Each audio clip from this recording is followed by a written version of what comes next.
बच्चों, आज हम लेकर आए हैं इंटरमीडिएट की तैयारी हो तो हिंदी व्याकरण को आप मेरे साथ जुड़िए और बोर्ड परीक्षा की तैयारी के लिए यह सुनहरा अवसर है और आप सब मेरे साथ लगिए।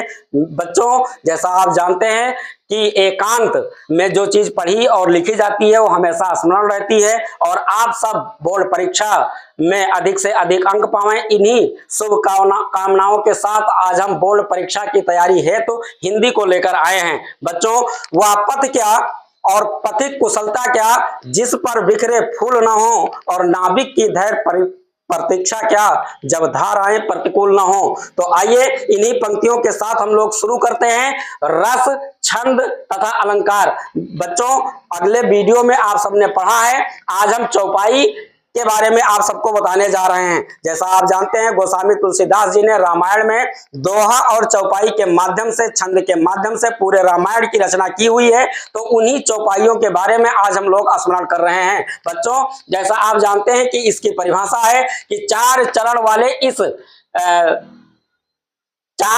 वाले इस सममात्रिक छंद के प्रत्येक चरण में बताया गया कि 16-16 मात्राएं होती हैं। कितनी मात्राएं? 16-16 मात्राएं होती हैं। इससे पहले कि 16 मात्राओं के बारे में हम लोग जाने, आइए पहले देखते हैं कि हमारा चौपाई क्या है। जैसे आप सब देख रहे हैं बच्चों, यहाँ उदाहरण दिया गया है और उदाहरण के बाद बताया गया है कि बंदो गुरुपद पदम परागा और सुच सुवास सरस अनुरागा। फिर दूसरी पंक्ति में यहाँ बताया गया कि अमित मूर्मय चूरन चारु समन सकल भव रुज परिवारु।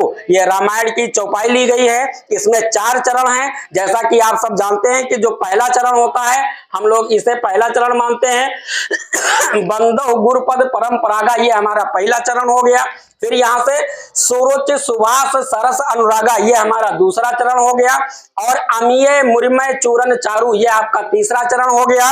और समन सकल भव रुच परिवारु, ये आपका चौथा चरण हो गया। बच्चों, जैसा आप जानते हैं कि ये जो हमारे 4 चरण होते हैं और इन चार चरणों में जो मात्राएं बताई गई हैं, यहां आप देख रहे हैं कि एक यस टाइप का बना हुआ है और दूसरा आप देख रहे हैं कि 1-1 टाइप का, यानी आप प्रोग्राम के रूप में भी समझ सकते हैं या एक के रूप में समझ सकते हैं।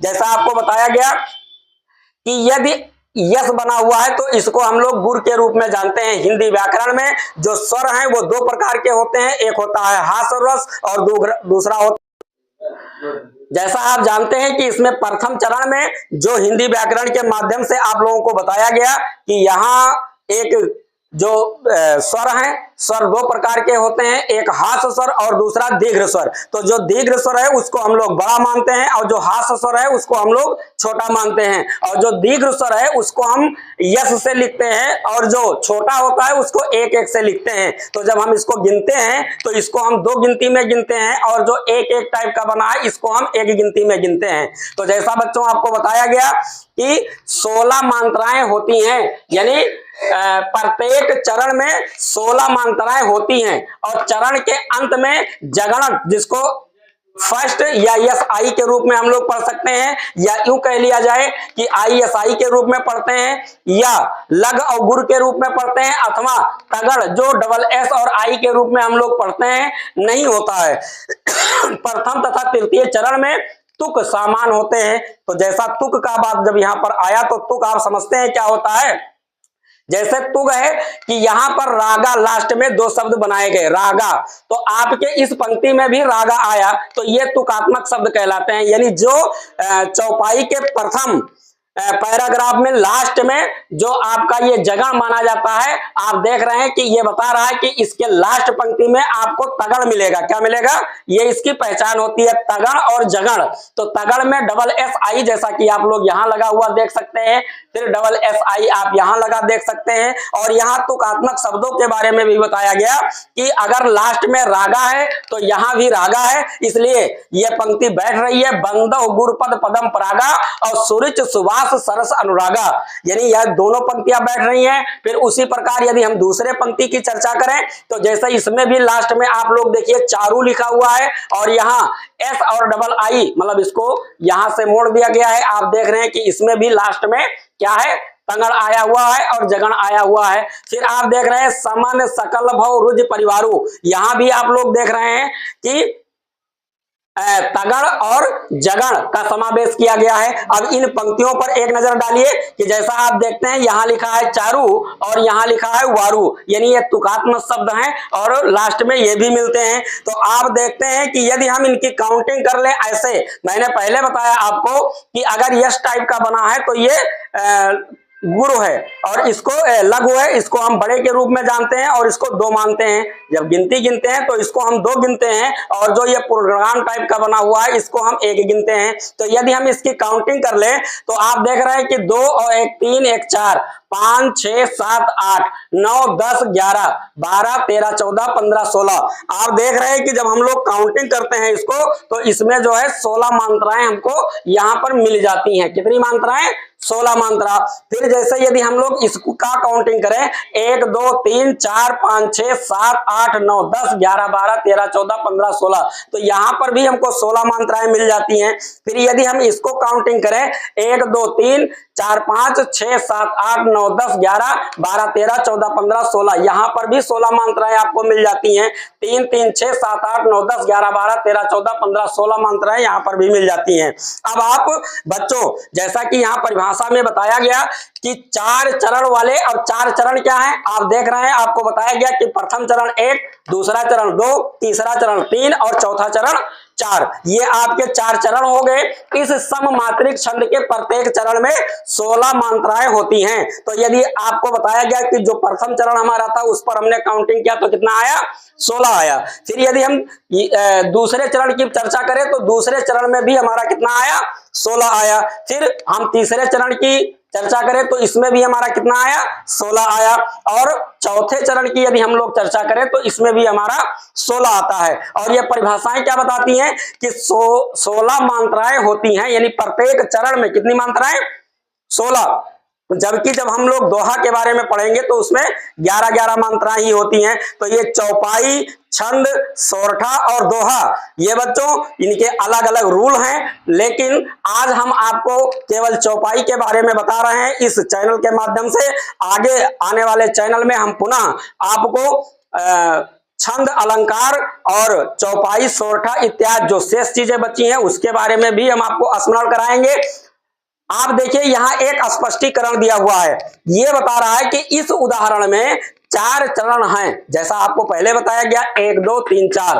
फिर क्या कह रहा है कि प्रत्येक चरण में 16-16 मात्राएं होती हैं और अंत में 2 गुरु वर्ण हैं। अब ये 2 गुरु वर्ण क्या है? जैसा कि पहले आप सबको बताया गया कि अगर एस टाइप का बना हुआ है तो इसको हम गुरु पढ़ते हैं और अगर 1-1 लिखा हुआ है तो इसको हम लघु कहते हैं ना। तो यदि ये क्या बता रहा है कि अंत में 2 गुरु वर्ण हैं। आप देख रहे हैं कि जब ये अंत में आता है तो अंत में 2 गुरु वर्ण आपको मिलते हैं। फिर प्रत्येक चरण के अंत में यति है और अतः यह चौपाई छंद का उदाहरण है। अब हर चौपाई के अंत में क्या है? यति है। यति यानी तुकात्मक शब्द, जो आपको बताया गया कि यदि यहाँ चारू है तो यहाँ वारू है, यहाँ रागा है और यहाँ रागा है। तो ये आपका जो है एक बोर्ड परीक्षा की तैयारी हेतु यदि आप इतना स्मरण कर रहे हैं तो जो भी बोर्ड परीक्षा में पूछा जाएगा आप सब बिना त्रुटि के माध्यम से अपने बोर्ड परीक्षा में अधिक से अंक पाएं। इन्हीं शुभकामनाओं के साथ आप सब पुनः नमस्कार बच्चों, YouTube चैनल पर आपका पुनः स्वागत है। आइए हम लोग बोर्ड की तैयारी हेतु पुनः चलते हैं। जैसा कि अभी अगली वीडियो में आपने आगे देखा चौपाई के बारे में, अब हम आप लोगों को दोहा के बारे में जानकारी प्रदान करेंगे। बच्चों जैसा आप जानते हैं कि दोहा ये 2 शब्दों से मिलकर बना हुआ है और इसमें 2 गुनी ऊर्जा की आवश्यकता है। और जब हम 2 गुनी ऊर्जा के साथ इसको पढ़ेंगे और समझेंगे तो बोर्ड परीक्षाओं की तैयारी में हमें कोई व्यवधान नहीं उत्पन्न होगा, ऐसा मेरा वादा है। बच्चों आइए हम लोग सबसे पहले परिभाषा देखते हैं। परिभाषा आपने देखा कि दोहा अर्ध सममात्रिक छंद है। सबसे पहले आप लोग स्मरण कीजिए कि दोहा अर्ध सममात्रिक छंद है, यानी आधा शब्दों का इसमें जो है अधिकतर प्रयोग होता है, इसलिए अर्ध सम कहते हैं। इस छंद के प्रथम और तृतीय चरण में आपने देखा अभी तक कि जो हमने चौपाई पढ़ा है, चौपाई में आपने देखा कि चारों चरण की जो मात्राएं होती हैं वो 16-16 होती हैं, लेकिन ये दोहा है, इसके प्रथम चरण में और तृतीय चरण में 13-13 तथा द्वितीय और चतुर्थ चरण में 11-11 मात्राएं होती हैं। सम चरणों के अंत में गुर और लघु आते हैं। आपने देखा कि यहाँ एक उदाहरण दिया गया है आप सबको, जैसे आपको पहले बताया गया कि इसमें 4 चरण है। पहले चरण में क्या बताया गया कि प्रथम और तृतीय चरण में 13-13 मात्राएं। आपने देखा कागा काको धन हरे और कोयल कागो दे। कागा काको धन हरे और कोयल काको दे, अर्थात कौवा किसका धन ले जाता है और कोयल किसको दे जाती है, लेकिन मीठे वचन सुनाए कर जग अपनों कर ले। यानी कोयल जो है उसके अंदर एक गुण है कि वो मीठी बोली बोलती है और संसार उसको पसंद करता है, और कौवा काव काव की बोली बोलता है जिससे लोग उससे नफरत करते हैं, उसे कोई नहीं पसंद करता। तो इस दोहे का ये उदाहरण है। आप देख रहे हैं कि जैसा इसमें बताया गया कि जो प्रथम चरण है उसमें कितनी मात्राएं हैं, 13। आप देखो कागा काको धन हरे, ये आपका प्रथम चरण हो गया। कौन सा चरण? प्रथम। अब 2 2 4 2 6 2 8 9 10 11 और 12 13, यहां पर कितनी मात्राएं आई आपकी? 13 आई। जबकि ये बता रहा है ये जो दूसरा चरण है इसमें कितनी मात्राएं होनी चाहिए? 11 मात्राएं होनी चाहिए, क्योंकि आप देख रहे हैं कि यहाँ प्रथम चरण और तृतीय चरण को बताया गया। तो आपका प्रथम चरण ये हो गया और दूसरा चरण आपका ये हो गया, तीसरा चरण आपका ये हो गया और चौथा चरण आपका ये हो गया। ये आपके 4 चरण हो गए। तो बच्चों जैसा आप जानते हैं कि अभी आपने काउंटिंग किया और यहाँ 13 मात्राएं आई। आइए हम लोग देखते हैं दूसरे चरण में कितनी मात्राएं हैं। तो यहाँ 2 2 4 2 6 2 8 2 10 और 11, यानी यहाँ पर जो है 11 मात्राएं आती हैं। तो यहाँ पर हम लोग क्या लिखेंगे? 11 मात्रा।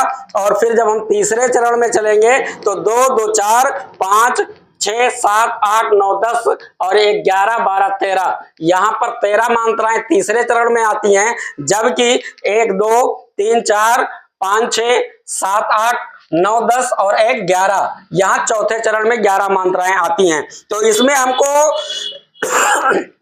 स्मरण क्या करना है, दिमाग में क्या बैठाना है कि जो इसके 4 चरण बताए गए, आपने जो चौपाई पढ़ा, चौपाई में आपने देखा कि प्रत्येक चरण में 16-16 मात्राएं होती हैं, लेकिन ये इसका उल्टा है दोहा। दोहा के प्रथम चरण में 13 मात्राएं और दूसरे चरण में 11 मात्राएं, तीसरा चरण में 13 मात्राएं और चौथे चरण में 11 मात्राएं। यानी हम यूं कह ले कि जैसे यहां बताया गया कि इस छंद के प्रथम और तृतीय चरण में 13-13 तथा द्वितीय और चतुर्थ चरण में आपने देखा ये आपका द्वितीय है जिसमें, और ये आपका चतुर्थ है जिसमें, ये दोनों आप टैली कीजिए। चरण में 11-11 मात्राएं होती हैं। सम चरणों के अंत में गुर लघु आते हैं, यानी छोटा और बड़ा। जैसा कि आपने देखा कि इसके अंत में लघु आया और इसके अंत में गुर आया। तो आप देख रहे हैं कि जो यहाँ पर मांत्रिक शब्द होते हैं जो सम है, और यहाँ पर आप देख रहे हैं कि जैसा कि चौपाई और दोहा में कितनी भिन्नता है, इसका जो स्पष्टीकरण बताया गया है इस पर भी ध्यान दीजिए आप लोग, क्योंकि जब हम स्पष्टीकरण देंगे तभी ये हमारा पूरा माना जाएगा। और जो भी आप करें वो अधूरा ना करें, पूरा करें, ताकि 100% अंक आपके बोर्ड परीक्षा में आवे, जिसको कोई रोक ना सके। आप देख रहे हैं इस उदाहरण में 4 चरण हैं। पहले कागा काको धन हरे, यानी पहला चरण आपको बताया गया कागा काको धन हरे, ये आपका प्रथम चरण। और तीसरा चरण जो बताया गया है मीठे वचन सुनाई कर। आपने देखा कि यहाँ पर जो तीसरा मैंने बताया है मीठे वचन सुनाई कर, ये वाला आया। फिर चरण में 13-13, यानी इनमें दोनों में आप देख रहे हैं यहाँ 13 और यहाँ 13, यानी दोनों चरणों में 13-13 मात्राएं हैं।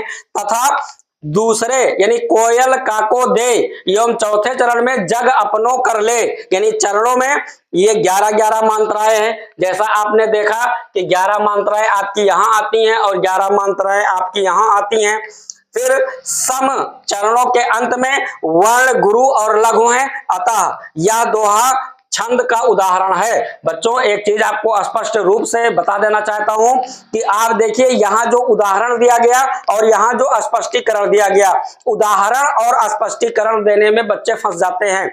बच्चों आप देख रहे हैं, बस बहुत कुछ आपको नहीं बदलना है, बस कुछ ही चीज आपको बदलना है इसमें से। जैसे आपने परिभाषा को अभी तक देखा, परिभाषा क्या बता रही है कि दोहा अर्ध सममात्रिक छंद है। इस छंद के प्रथम और तृतीय चरण में 13-13 तथा द्वितीय और चतुर्थ चरण में 11-11 मात्राएं होती हैं। सम चरणों के अंत में गुर लघु आते हैं। और जबकि जो स्पष्टीकरण आप दे रहे हैं वो कुछ इस प्रकार लिखा जाता है कि इस उदाहरण में 4 चरण हैं, प्रत्येक कागा काको धन हरे, और तीसरा चरण है मीठे वचन सुनाए कर। चरण में 13-13 मात्राएं तथा दूसरे कोयल काको दे एवं चौथे चरण में जग अपनो कर ले।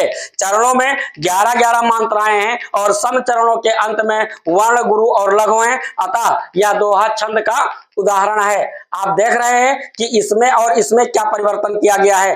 बच्चों ये केवल पंक्ति को जोड़ दिया गया है, कागा काको धन हरे उदाहरण के लिए, फिर ये पंक्ति को जोड़ा गया कोयल काको दे, और फिर मीठे वचन सुनाए कर जग अपनो कर ले। उदाहरण के तौर पर इन पंक्तियों को केवल स्पष्टीकरण में जोड़ा गया है, और ऐसा स्पष्टीकरण आप सब भी लिखकर और इन पंक्तियों को जोड़कर आप उदाहरण को पढ़िए, स्पष्टीकरण को पढ़िए और इन दोनों में अंतर देख लीजिए, और इसी अंतर को आपको कॉपी में लिखना होगा।